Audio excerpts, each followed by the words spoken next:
A pre-inspection agreement is, to me, sort of the foundation of the whole process.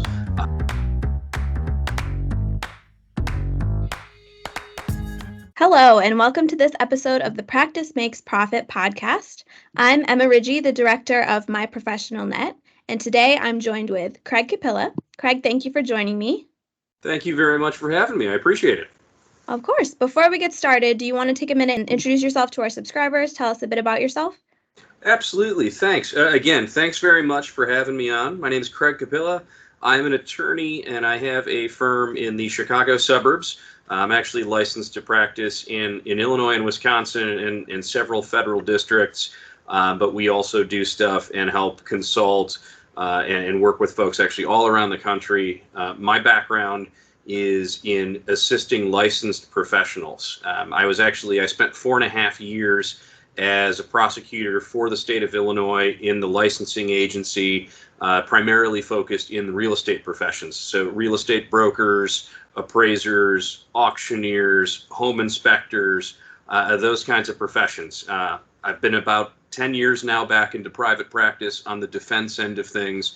And so we handle license complaints and liability claims for all of those professionals, as well as some additional professions too.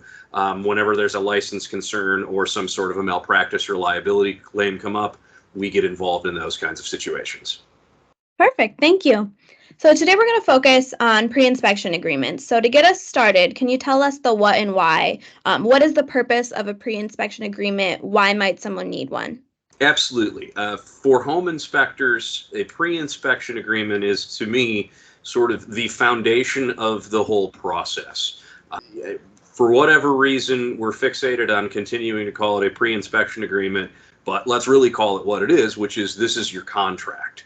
This is the agreement that you have with the client that details the terms of what you're going to do and how you're going to provide it. And so immediately it establishes the framework for what services you're going to be providing, and it really sets those boundaries for you. I think there's no more important or protective document than a well thought out, good pre-inspection agreement. And as a part of the folks, for the part of the practice for the folks that are also regulated by various states, like for example, here in Illinois, we license our home inspectors. Obviously, not every state does that, but a number of states do that. In those states where there's licensure, you'll also find most commonly that the pre-inspection agreement is actually a required and regulated document. And so in those instances, the state will actually tell you, these are the sorts of things you need to have in that pre-inspection agreement, and here's the sorts of things you have to cover and how you have to say it, and all that sort of stuff. But regardless of whether or not you're licensed or not, if your state doesn't require that, that's fine. Regardless of whether or not your state requires you to have a pre-inspection agreement, there really is no better way to set out the basics of what you're going to be providing your client than in that pre-inspection agreement. So I think that's always a starting point for folks when they're looking to really set up their business, or if you've been functioning for a while and you're now looking to tighten up your practices and look for areas that can help you avoid trouble spots and really clean up the practice a bit, it's getting a good pre-inspection agreement in place and then making sure every single time you do work for a client, you transmit that to them, you make sure they've read it and signed it, and you get that signed copy back and you keep it as a part of your file. Because now, if something pops up down the road, if somebody's complaining about the work you did, or saying you didn't do something, or we expected it was going to be this instead of that, or if you're in one of those states where you have a license and a complaint gets turned in saying, oh, they didn't perform what they were supposed to, so look and investigate their license, that pre-inspection agreement is going to be the document that tells everybody what you were supposed to do and helps everybody figure out, did you do what you were supposed to do? Going along with that, along with a couple of the things you just said, can you give a little background into the specifics of what are some things that should be covered in that agreement? Yeah, I look at the document a couple of different ways. As a contract, I think it's very important, first of all, if you're in a state that has certain requirements, it's absolutely crucial that you know what those requirements are and that you make sure that the document covers all of those points. That's one easy way to find yourself in trouble, is if you have those requirements by state and you haven't met those requirements. But once you get past that, just most basic level, are you complying with state law if you have one? Then the next step of that is you're really trying to accomplish two different things with the pre-inspection agreement at that point. The first thing that you're trying to set up and accomplish is you want it in very clear and concise language. These are the services I am providing to you, the client. And you want to be simple, plain English.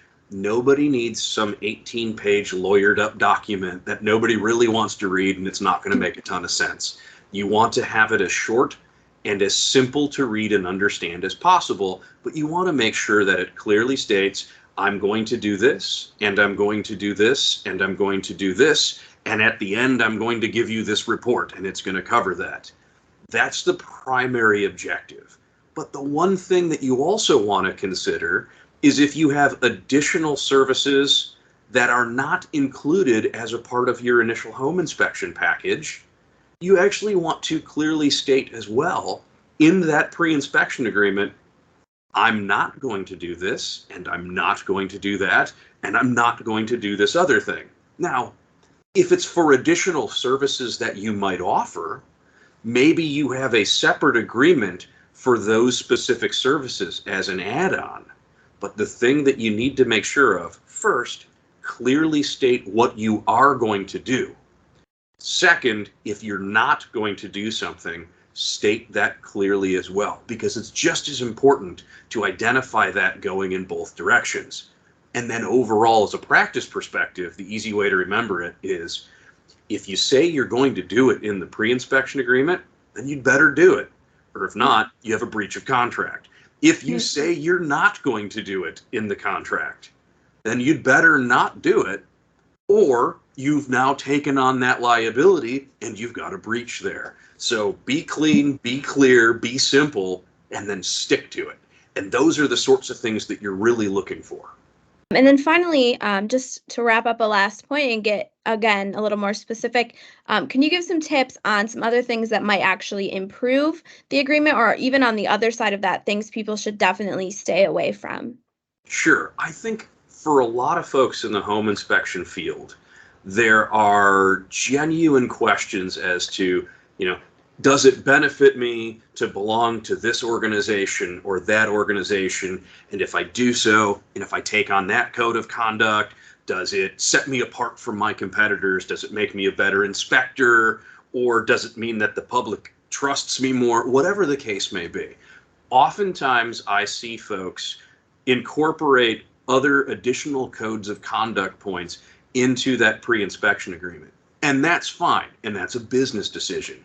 If you are ASHI or InterNACHI and they also have their standards, and so as a term of your pre-inspection agreement, you say, and by the way, I'm going to abide by the code of conduct and the standards of whatever organization you're going to abide by. Now, if you're a member of that organization, that you might have an obligation to do that.